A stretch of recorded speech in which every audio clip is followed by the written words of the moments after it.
और इंग्लिश थोड़ी बहुत चलाएंगे। तो अब बालबोध ग्रंथ का इंट्रोडक्शन में पहले थोड़ा सा देख। The name itself makes it very clear. बालबोध यानी बच्चे को भी बोध हो जाए, यानी बच्चा भी समझ ले ऐसा कुछ। So it is something very simple, बिल्कुल भी कॉम्प्लिकेटेड नहीं है।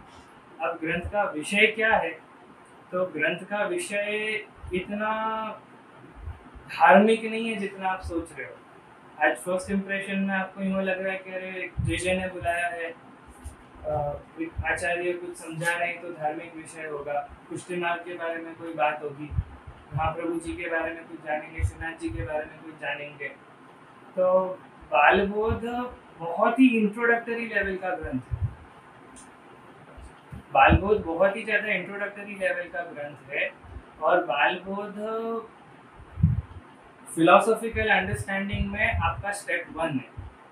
यानी जब अपन अपने आप को हिंदू बोलते हैं तो हिंदुओं में आप अपने फ्रेंड सर्कल में, अभी तो सब वैष्णव हो, जो भी ये मीटिंग में आप सब वैष्णव हो, तो आपके लिए मैं पूछूं कि सबसे इम्पोर्टेंट धर्म स्थान क्या, सबसे इम्पोर्टेंट मंदिर क्या, तो यूनानिमसली आप श्रीनाथ जी बोलोगे, यूनानिमसली आप चंपारण बोलोगे। अपने महाप्रभु जी सबसे इम्पोर्टेंट गुरु कौन, तो आप वल्लभाचार्य बोलोगे।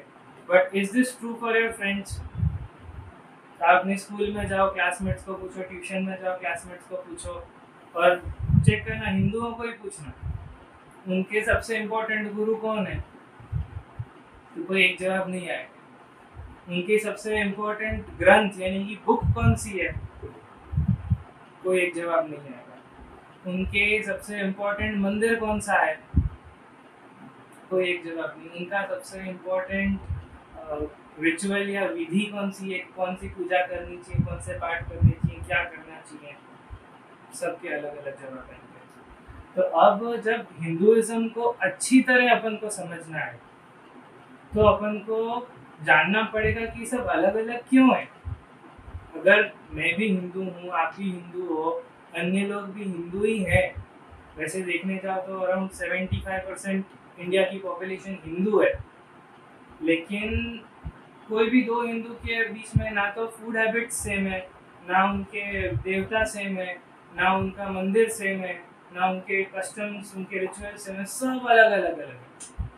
तो अब आपने चलो मन में ठान ली कि मुझे धार्मिक एजुकेशन चाहिए, मुझे धर्म समझना है, लेकिन अब धर्म में समझने के लिए बाहर जाऊं तो हर एक स्टेप पे आई एम गेटिंग कंफ्यूज्ड। कोई गुरु कुछ बोल रहा है, कोई बोल रहा है कि श्रीनाथ जी जाओ, कोई बोल रहा है कि यहाँ चार धाम यात्रा करके आओ, कोई बोल रहा है कि नहीं सूर्य मंदिर में जाओ, कोई बोल रहा है कि विष्णु को भजो, कोई बोल रहा है हनुमान जी के मंदिर में जाओ।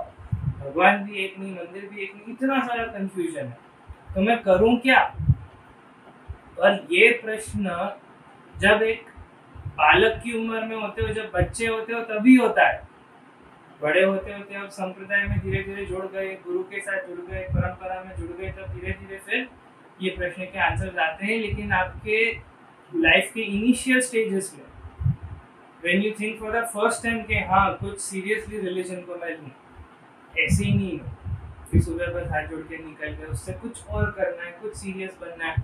भगवान क्या है, एक बार आपने सोचने लगे कि भगवान क्या है, क्यों है, मैं क्या हूँ, क्यों हूँ, तब फिर ये सब क्वेश्चंस आएंगे और आप कंफ्यूज होगे ही।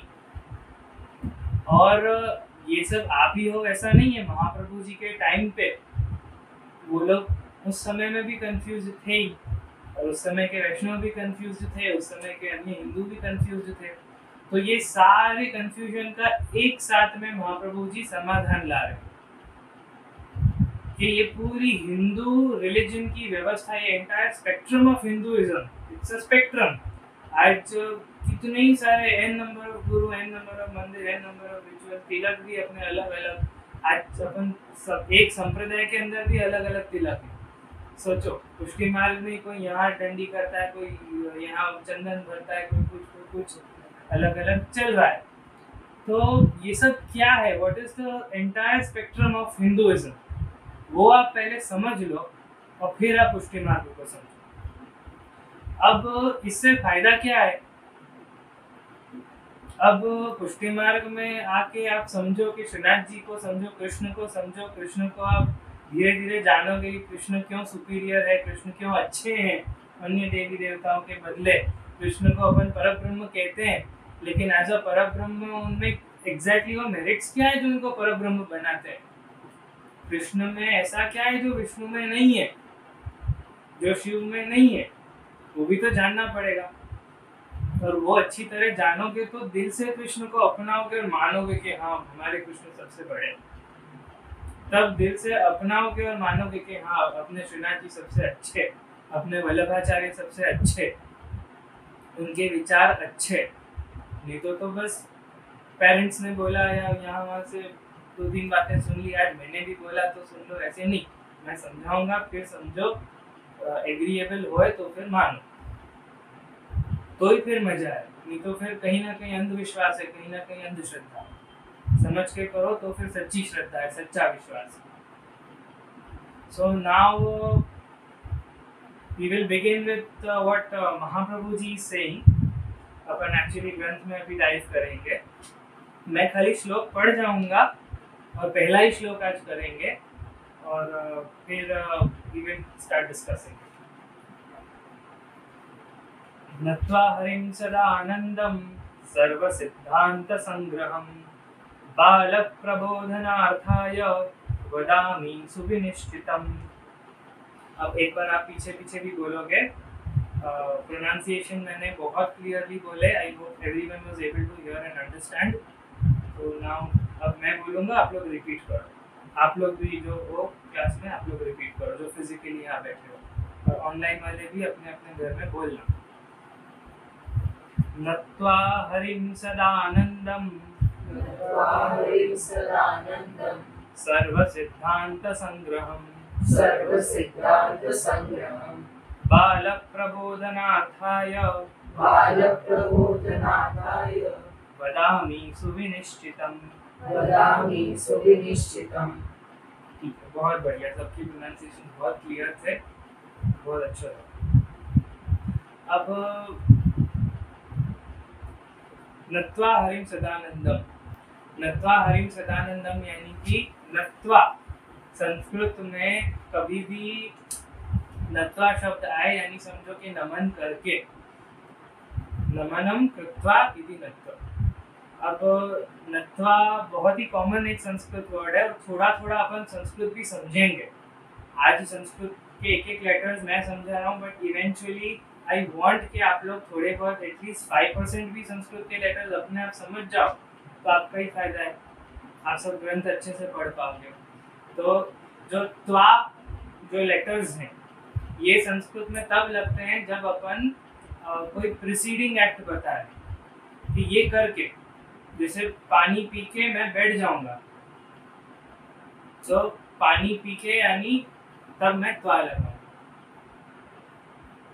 कुछ भी मैं एग्जाम्पल दूं तो भोजनम कृत्वा, भोजनम कृत्वा यानी खा के मैं आ रहा। कोई भी एग्जाम्पल ले लो, कहीं पे भी पीछे त्वा लगा यानी वो करके। ठीक है, तो अब यहाँ पे महाप्रभु जी क्या कह रहे हैं? नत्वा यानी नमन करके, यानी कि शुभ शुरुआत। ये कोई भी अच्छी वस्तु, कोई भी अच्छी बात है महाप्रभु जी कहना चाह रहे हैं, तो उसकी शुभ शुरुआत वो भगवान को नमन करके कर रहे हैं।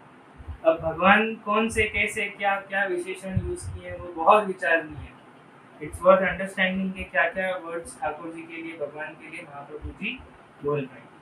तो नत्वा हरिम सदानंद के ऐसे भगवान को नमन कर रहा हूँ जो हरि हैं, सदानंद है।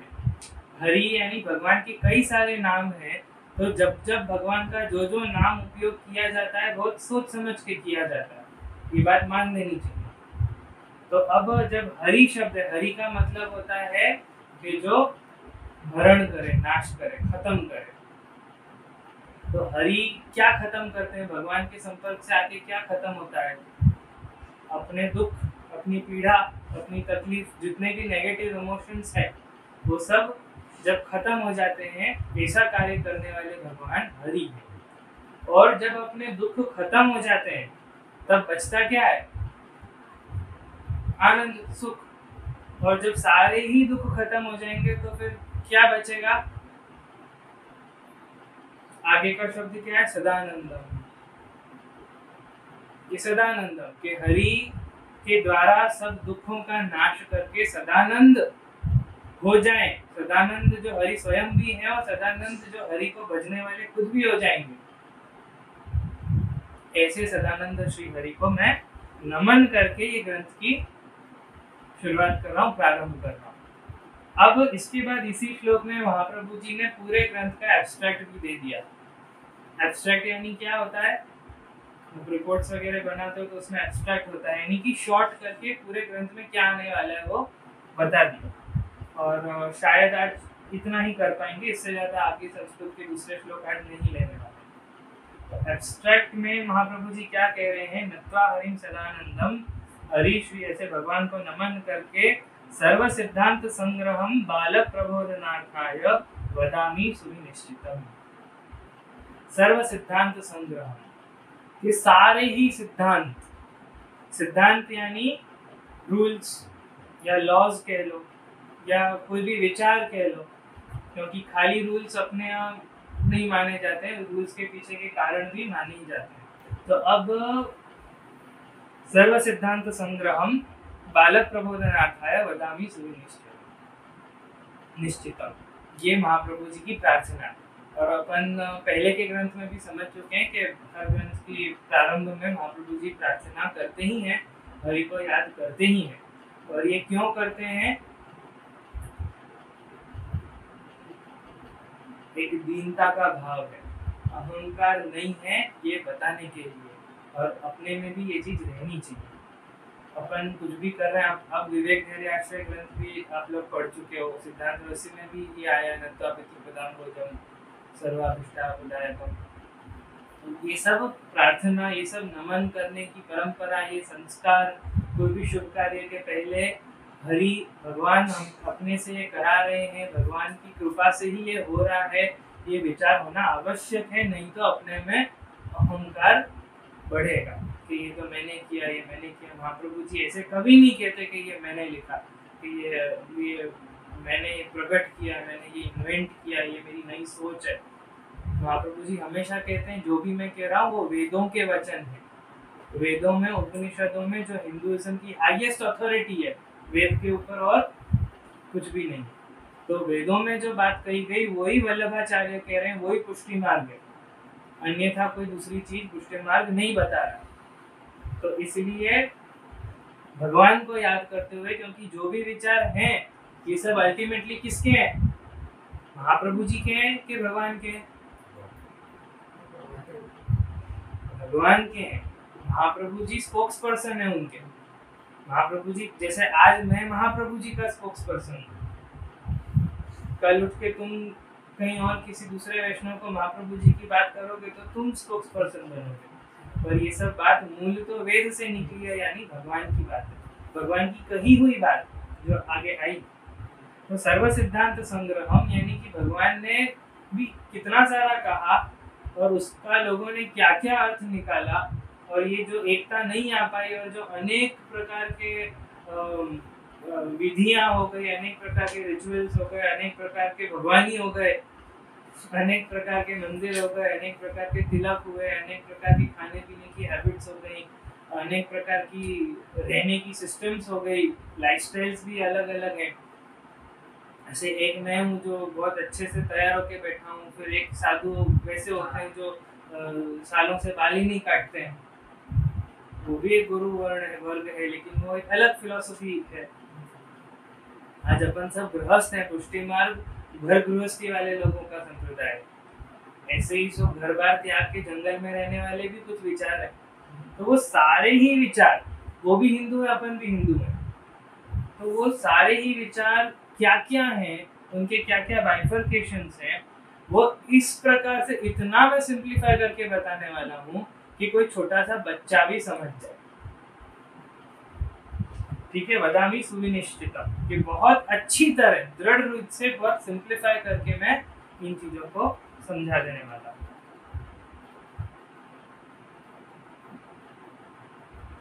तो ये अपने एब्स्ट्रैक्ट हो गई ये ग्रंथ की भूमिका हो गई, ये ग्रंथ का पर्पस हो गया कि क्या महाप्रभु जी बताने वाले हैं। सर्व सिद्धांत संग्रह, कि जितने भी हिंदू धर्म के जितने भी विचारधारा है, जितनी भी फिलॉसफीज है, वो सब, कोई बोलता है त्याग करो, सब छोड़ दो, कोई बोलता है कि नहीं त्याग मत करो, नॉर्मल जैसे अपन है, अपन गृहस्थ में रहते हैं, अपन त्याग को इतना बड़ा नहीं मानते। वैष्णव संप्रदाय में, पुष्टि मार्ग में त्याग इतनी बड़ी कोई चीज नहीं है। अपन लेकिन कहते हैं कि चलो वेजिटेरियन रहो, जीव हत्या मत करो। अमुक ऐसे संप्रदाय है जहाँ जानवरों की बलि आज भी चढ़ती है, जहाँ मांसाहार खुद भी खाते हैं, भगवान को भी खिलाते हैं, ऐसे भी मंदिर हैं।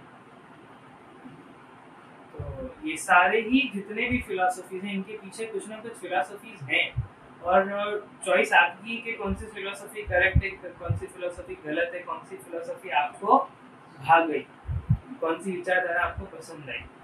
अपन महाप्रभु जी की तो विचारधारा बहुत डिटेल में समझेंगे, लेकिन अन्य भी थोड़ी थोड़ी समझेंगे।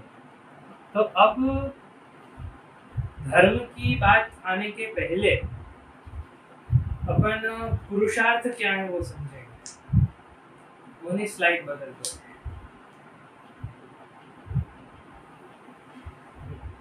धर्मार्थ काम मोक्षाख्याश्चत्वारोऽर्था मनीषिणाम्।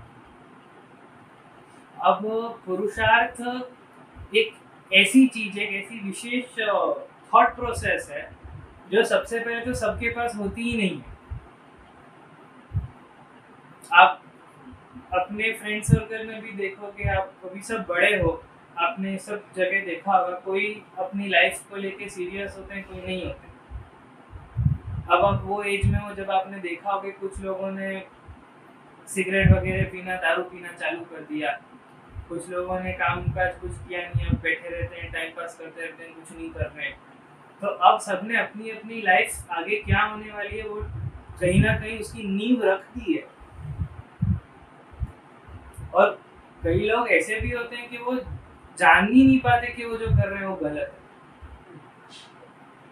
यानी कहीं ना कहीं वो सॉरी टू से पर बुद्धू है, बेवकूफ है कहीं ना कहीं, इसलिए वो शायद जान नहीं पा रहे कि उनका हित किसमें, उनका भला किसमें, उनका बुरा किसमें। तो अब सबसे पहले महाप्रभु जी ये कह रहे हैं कि जो अपनी ही लाइफ को सीरियसली नहीं ले रहे हैं, उनको मैं सीरियसली नहीं ले रहा हूँ, उनको अपन को भी नहीं लेना चाहिए। जो अपनी ही वैल्यू नहीं करेगा, उसकी वैल्यू अपन कैसे करें। सेल्फ रिस्पेक्ट तो कुछ होनी चाहिए। एक सेल्फ रिस्पेक्टिंग इंडिविजुअल हो, अपने आप को कुछ मानने के, हाँ मैं एज अ व्यक्ति मैं हूँ, मैं भला हूँ, मैं बुरा हूँ, जैसा भी बनना है, एक सोफिस्टिकेटेड बीइंग हूँ, तो वो होना बहुत आवश्यक है। फिर पुरुषार्थ की बात, क्योंकि पुरुषार्थ जो है वो मनीषी नाम, यानी कि मनीषियों के, यानी बुद्धिमान लोगों के ही होते हैं। पुरुषार्थ क्या है वो मैं समझाऊंगा, पहले समझ लो। जो अपनी लाइफ को लेके सीरियस हैं, जो अपनी लाइफ को टाइम पास में नहीं लेते हैं, जिनको कुछ करना है, कुछ बनना है, कुछ विचार है, कुछ ड्रीम्स हैं, कोई गोल्स हैं, और उसके पीछे वो मेहनत करने को भी तैयार हैं, वैसे ही लोगों के पुरुषार्थ होते हैं। अन्यथा पुरुषार्थहीन लोग भी होते हैं। और ये मैं खाली हिंदुओं की बात नहीं कर रहा हूँ, मैंने पहले बताया था कि आज अपन हिंदू धर्म की बात नहीं करेंगे, आज एक जनरल अपन बात करने वाले हैं। तो अब ये पुरुषार्थ क्या है जो बुद्धिमान लोगों में ही देखा जाता है। तो पुरुषार्थ में सबसे पहले अपन ने स्टार्ट कर दिया कि आप स्मार्ट हो, इंटेलिजेंट हो, बुद्धिमान हो, थोड़ा बहुत आप लाइफ में सीरियस हो, तो आपकी लाइफ को मीनिंग देने वाले कुछ परस्यूट्स हैं। परस्यूट्स यानी समझो कोई गोल्स है, सबकी लाइफ में कुछ ना कुछ गोल्स हैं। तो अब मोनिश नेक्स्ट स्लाइड दे दे। इनमें से कैरेक्टर, एक मिनट रुक जाए, इनमें से कैरेक्टर्स कौन कौन जानते हो।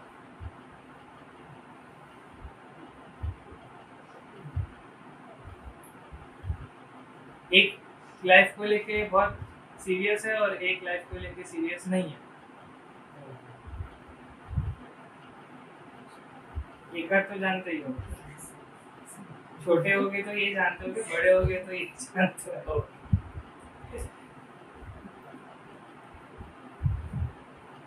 मोटी serious, that's the answer I wanted. चलो बढ़िया। तो मोटी is actually the serious one, और जिनने देखा वो समझ जाएंगे। तूने भी देखा तो देखियो, बहुत बढ़िया सीरियल। अब चलो, अब जो सीरियस हैं उनके परस्यूट्स क्या है। तो अब मुनीष नेक्स्ट स्लाइड ले ले। 4 परस्यूट्स। अब एक तो है अपनी ड्यूटीज, एक तो है अपनी पावर, पावर प्रोजेक्शन जब वो कहना, एक डिजायर्स और एक शांति, पीस। वो हो गए अपने धर्म, अर्थ, काम, मोक्ष। ये 4 शब्द तो 100% आप लोगों ने सुने ही होंगे, कहीं ना कहीं ये तो स्कूल के सिलेबस में भी आते हैं। तो अब धर्म क्या है? धर्म का रूढ़ि अर्थ, पारंपरिक अर्थ है पूजा करना, मंदिर में जाना, तिलक लगाना, अगरबत्ती करना, जो फर्स्ट स्लाइड थी अपन, ये सब अपन હું તો બહુ ધાર્મિક માણસ છું, એટલે આ બધું હોય એટલે ધાર્મિક છે।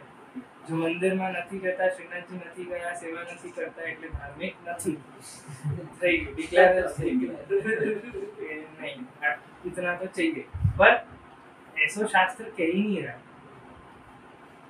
धर्म का गीता जी के पर्सपेक्टिव से देखो, भागवत जी के पर्सपेक्टिव से देखो, उपनिषदों में देखो, सब जगह धर्म का मीनिंग कुछ अलग ही आ रहा है। धर्म यानी आपका रिलीजन नहीं है, तो अब ऐसा मीनिंग कर दिया है लोगों ने। धर्म यानी कोई भी करने लायक चीज, कोई भी करने लायक चीज आप करो तो आप धार्मिक हो, खत्म बात। अब करने लायक चीज तो कितनी सारी हो गई, कितनी ओपन बात है ये, कितनी वेग बात है ये। तो राइटियसनेस जो अपनी है, जो अपन सही चीज करें, सही चीज जो अपन करते हैं वही धर्म है। जैसे एज अ स्टूडेंट पढ़ना आपका धर्म है। अगर आप स्टूडेंट हो और पढ़ रहे हो तो गर्व से बोलो बहुत धार्मिक हो, गर्व से बोलो। बिल्कुल जरूरत नहीं है कि मंदिर में जाओ तो पूजा करो, तो सेवा करो, धार्मिक तो हो। फिर आगे सिर्फ धार्मिक होना, उसके कॉन्सिक्वेंसेस क्या है वो बाद में देखेंगे। भक्ति का एंगल अभी अपन नहीं ले रहे, पर धार्मिकता उतने में भी हो। एज अ स्टूडेंट पढ़ना धर्म होगा। फिर जो स्टूडेंट नहीं हो, आप एक फैमिली में रह रहे हो, आप गृहस्थ आश्रम में हो, तो एज अ मदर बच्चे को बड़ा करना, बच्चे का पालन पोषण करना, बच्चे का ध्यान देना, ये भी आपका धर्म है। तो एज अ मदर अगर आप बच्चे को संभाल रहे हो तो भी आप गर्व से बोलो बहुत धार्मिक हो। तो धार्मिक होना बहुत सिंपल चीज है, कोई बहुत बड़ी चीज नहीं है धर्म कि पूजा वूजा करो, मंदिर में जाओ, दैट इज ओनली धर्म, वो नहीं। ऐसे ही मैं और भी एग्जांपल्स दूं। उन्होंने स्लाइड बदल दो।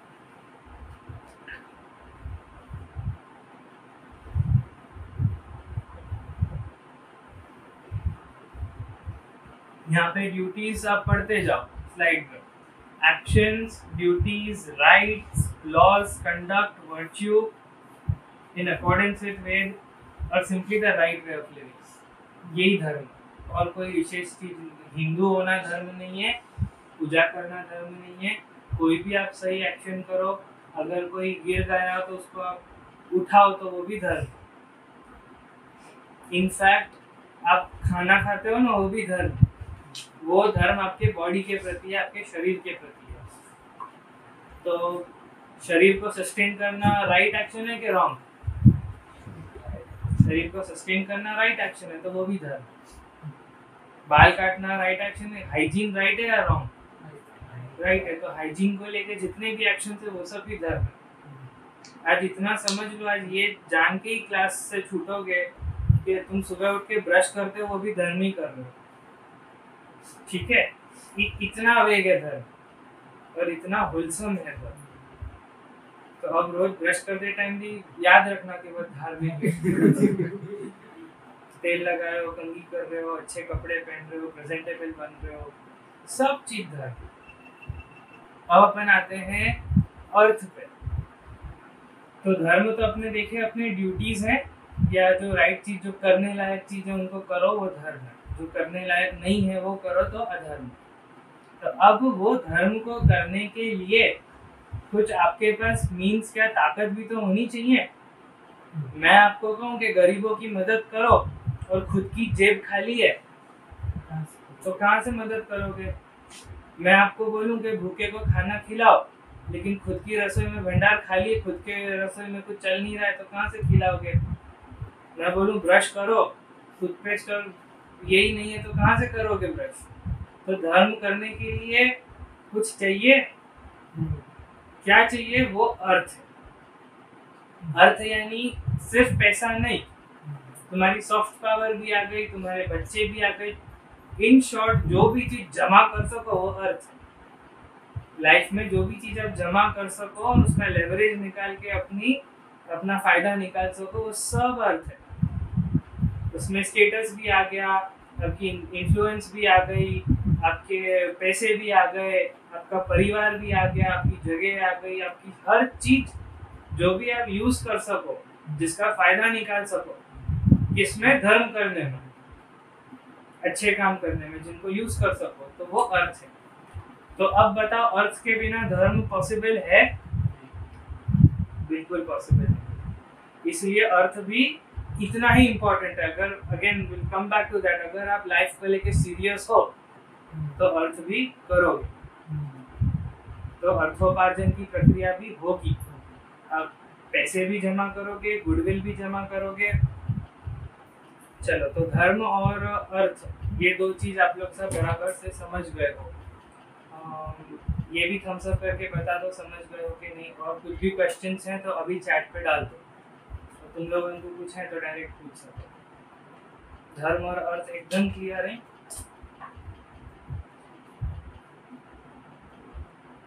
ठीक है। तो अब धर्म और अर्थ, ये जो दो कैटेगरीज थी पुरुषार्थ की, पुरुषार्थ अगेन आप क्लियर हो कि जाके लिए आप जियो, जिस चीज के लिए आप जीते हो वो आपके पुरुषार्थ है। कुछ लोग एक प्रिंसिपल के लिए जीते हैं, एक उनके सिद्धांत होता है जीवन में कि नहीं, हम जो भी सही करेंगे, कहीं भी खराब काम नहीं करिए, तो वो उनका धर्म पुरुषार्थ हुआ। कि कहीं भी वो चोरी नहीं करिए। जैसे वो कौन सी शाहरुख खान की पिक्चर आई थी रईस, उसमें भी उसका एक प्रिंसिपल था, क्या था? स्मगलिंग वगलिंग वो सब करता था, लेकिन कुछ एक चीज नहीं करता था। फेमस डायलॉग था। हाँ, तो चेहरा आटलो खીલી ગયો તો તને યાદ નથી, મને લાગ્યું ત્યાંથી જવાબ નથી જોઈ। ये सब काम करने का, लेकिन किसी का बुरा, किसी को मारने का नहीं, कि वो कहीं डायलॉग है। तो ये प्रिंसिपल है। तो कुछ लोग प्रिंसिपल के लिए जीते हैं कि ये तो ये हमारे उसूलों के खिलाफ है। ऐसे जो डायलॉग होते हैं तो उनके उसूल हैं, उनके प्रिंसिपल्स हैं, तो कुछ लोग उनके लिए जीते हैं। कुछ लोगों को क्या होता है, बस पैसा पैसा पैसा जमा करो, पैसा जमा करो, हर चीज में फायदा नुकसान देखें। कुछ लोगों को पैसा नहीं होता तो पावर होती है कि नहीं, इन्फ्लुएंस और पावर जमा करो, जो पॉलिटिक्स में उसमें जाते हैं, उनको मजा आती है पावर जमा करने में। फिर वैसे ही ये तो बाहर के परस्यूट्स हुए, एक्सटर्नल परस्यूट्स है, पावर जमा करना, पैसा जमा करना। कुछ लोगों को यूँ भी अहंकार होता है कि भाई हमारी ब्लड लाइन आगे चलती रहे। जिनको बेटा नहीं होता और उनको बहुत ज़्यादा दुख हो जाता है कि अरे अब मेरे बाद मेरे अपना सरनेम यही खत्म हो जाएगा। ये भी एक प्रकार का अर्थ है, ये भी एक पर्पस है। तो क्या इसीलिए बच्चे किए थे कि बस अपने बाद कोई आगे तो मेरा ब्लड चलता रहे, मेरा खून चलता रहे, तो वो भी एक अर्थ है। सही है गलत है वो मैं नहीं कह रहा हूँ, मैं अर्थ के एग्जाम्पल्स दे रहा हूँ। तो अब ये सब बाहरी पुरुषार्थ है, एक्सटर्नल पुरुषार्थ है, because these look into the outside world. There are some internal पुरुषार्थ एज वेल, जो आपके अंदर में आप ढूंढते हो। और अंदर में जो ढूंढते हो वो क्या है, तो वो है आपके काम और मोक्ष, आपकी कामनाएं और मोक्ष। अब कामना यानी क्या? प्लेजर। प्लेजर यानी क्या कि आपके जितने भी पैशंस हैं, आपको कोई भी पसंदीदा चीज़ है कि यहाँ से लोग घाटकोपर तक डोसा खाने जाते हैं कि नहीं?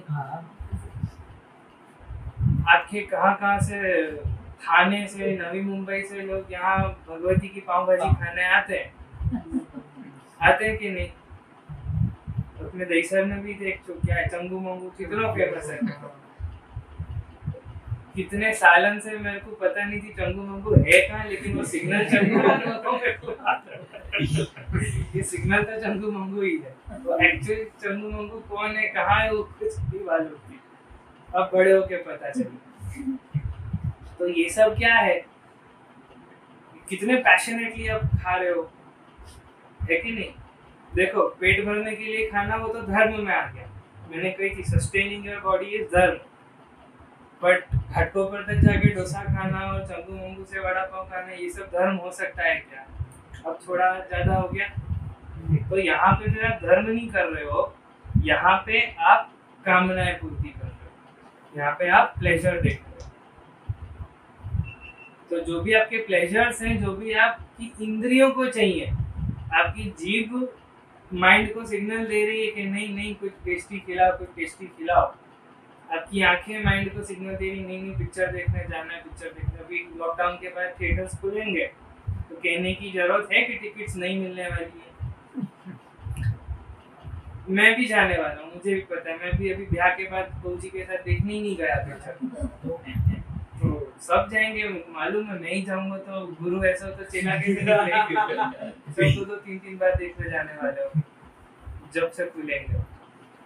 तो अब ये सब जो है अपने सेंसरी प्लेजर्स हैं, ये सब अपनी कामना पूर्ति है। अब शास्त्र में, परंपरा में इनको शब्द, स्पर्श, रूप, रस, गंध इतना ही बोला गया। शब्द यानी क्या? अच्छी अच्छी कविताएं सुनना, पोइट्री सुनना, अच्छी अच्छी बातें सुनना, अच्छे अच्छे प्रवचन सुनना, अच्छे अच्छे लेक्चर्स जानना, या कोई गाना सुनना, ये सब शब्द है, अच्छे अच्छे शब्द है। फिर अच्छा स्पर्श, कोई कोमल वस्तु को स्पर्श करो। फूल की कलियां कितनी नाजुक होती हैं, कितना अच्छा लगता है उनको छूने में। अपन कोई को प्रेम करते हो तो उसकी त्वचा छूने में कितना अच्छा लगता है। जब छोटे होते हैं तो माँ की चमड़ी, बच्चा देखता भी नहीं है, लेकिन माँ की चमड़ी छू ले तो उसको पता चल जाती कि ये मेरी माँ का शरीर है। तो जहाँ अपनी लागनी हो, जहाँ अपना प्रेम हो, उन चीजों को छूने में भी कितना अच्छा लगता है। तो स्पर्श भी एक काम है। फिर वैसे ही रूप है, अच्छे अच्छे रूप देखना। फूल सुंदर क्यों लगता है? जो अपने पूरी जो एस्थेटिक्स की चॉइस है कि क्या अच्छा लगता है, क्या खराब लगता है। आज मैंने और मनीष ने कितनी मेहनत की ये फ्रेम सेट करने में, तो आप सबको फ्रेम अच्छी लग रही होगी कंपैरेटिवली। तो पहले की क्लास में मैं डेस्क पे लेता था, तो अब ये सब एस्थेटिक्स अच्छे लग रहे हैं, इसीलिए मैंने भी लिए है ना। मैंने आप लोगों को जिनको फिजिकली बुलाया उनको क्यों बुलाया है? अब मैं यहाँ ये वायर के गुच्छे को देख के बात करूं उससे अच्छा यहाँ सब सुंदर सुंदर चेहरा देख के बात नहीं करूं। तुम्हारे एक्सप्रेशंस आ रहे हैं, हाव भाव आ रहे हैं, तुम्हारे हंस रहे हो तो दांत दिख रहे हैं, मुझे अच्छा लग रहा है। ये देख के अच्छा नहीं लगता कैमरा देख के। तो अब ये सब जो है अपनी कामनाएं ही है, जितने भी अपने सेंसेस हैं। फिर आए रूप हो गया, अब रस और गंध, अच्छी अच्छी चीजें चखना, जो कोई अपनी स्वाद की खाने की तो बात हो गई। और वैसे अच्छी अच्छी चीजें सूंघना। आज अपन अच्छे अच्छे परफ्यूम्स पसंद कर ही हैं। अभी ठाकुर जी में भी अभी ठंडी के दिन आएंगे तब गरम करे ऐसे अत्तर, और गर्मी के दिन थे तब चंदन, गुलाब जल, गुलाब की सुगंध, चंदन की सुगंध अच्छी अच्छी अपन खूब ठाकुर जी को भी धराते हैं, अपन भी वापरते हैं। तो ये सब अपन इंद्रियों के विषय, इनको कहते हैं परंपरा में, अपने शास्त्रों में इंद्रियों का विषय भोग। जैसे भोग क्या है, ठाकुर जी को जो खिलाते हो वो भोग है ना, ऐसे अपनी हर एक इंद्रियों को कुछ ना कुछ भोग आप दे रहे हो। पिक्चर जो है वो आँख का भोग है, सेंट परफ्यूम जो है वो नाक का भोग है, तो जितने भी इंद्रिय हैं उनके सबके अपने अपने भोग हैं। तो वो सब जो है वो प्लेजर हुआ, वो हुआ कामना। अब वैसे ही अंत में लास्ट में मोक्ष है। अब ये सारी कामनाएं, ये सारे प्लेजर्स बहुत ही ज्यादा टेम्पररी हैं। आप सबकी खाने में कोई ना कोई फेवरेट वस्तु होगी, अब सुबह शाम में वही दूं तो चलेगा? एक दिन दो दिन तो बहुत मजा आएगी, फिर एक पॉइंट आएगा ना कि बस बहुत सही की, जो चीज पसंद आए वही नफरत करने लगो। कल ही मेरे साथ ये घटना हुई, मैं बताऊं। मैं अभी मेरी बहुत बुरी आदत है, मुझे कोई सॉन्ग पसंद आए तो मैं उसको रिपीट पे सुनता रहता हूँ, इतना सुन लेता हूँ कि फिर मैं कंटाल के जीवन में कभी नहीं सुनूं, इतना मैं थक जाता हूँ वो गाने से।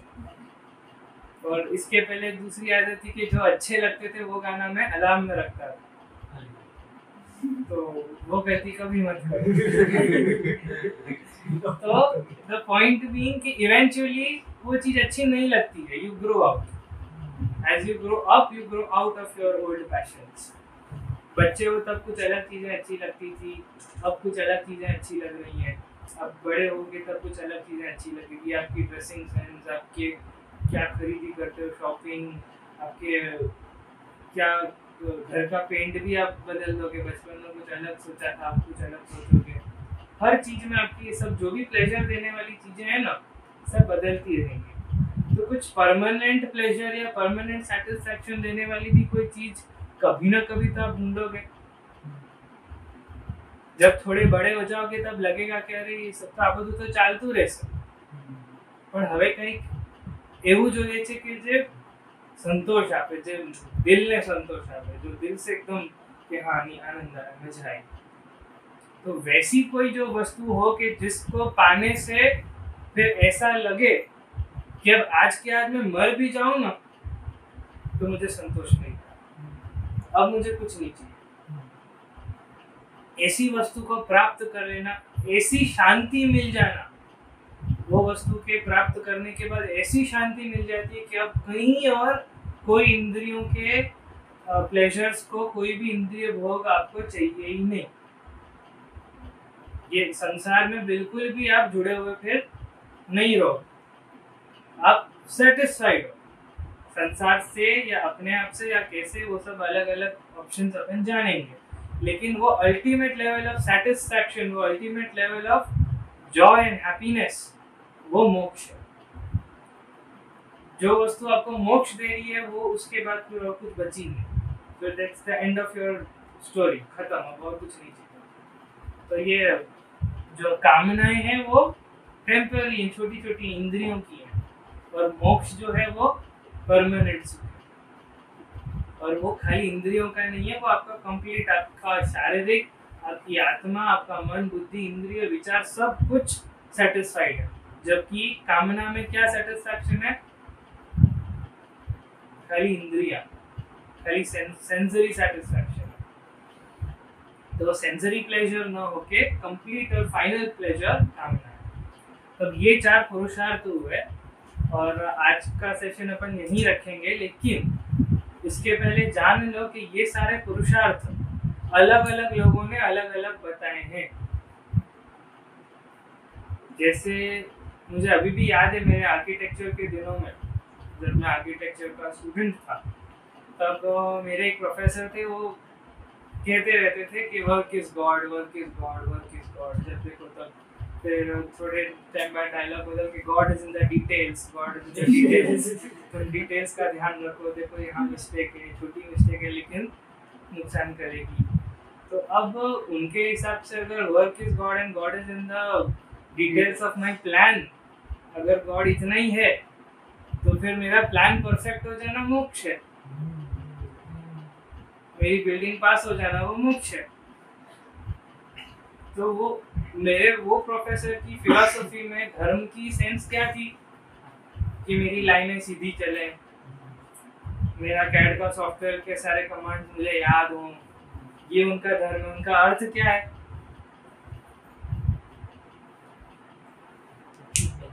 हाँ, इंस्ट्रूमेंट, सारे इंस्ट्रूमेंट्स, अच्छा अच्छा पेपर, ये अच्छी क्वालिटी के पेपर, ये स्टेडलर की पेंसिल्स और महंगी महंगी पेंसिल्स और जो भी स्टेशनरी चाहिए, अच्छा सा कंप्यूटर जिसपे 3D रेंडर कर सकूं, और ये सब मेरे अर्थ हैं। फिर उनकी कामना क्या है, उनके हिसाब से कामना क्या है उनकी, डिजाइन, हाँ बड़ी बड़ी बिल्डिंग्स मैं बनाऊं, और उनके हिसाब से मोक्ष क्या है, ये सब करके उनको संतोष है, तो मोक्ष नहीं है।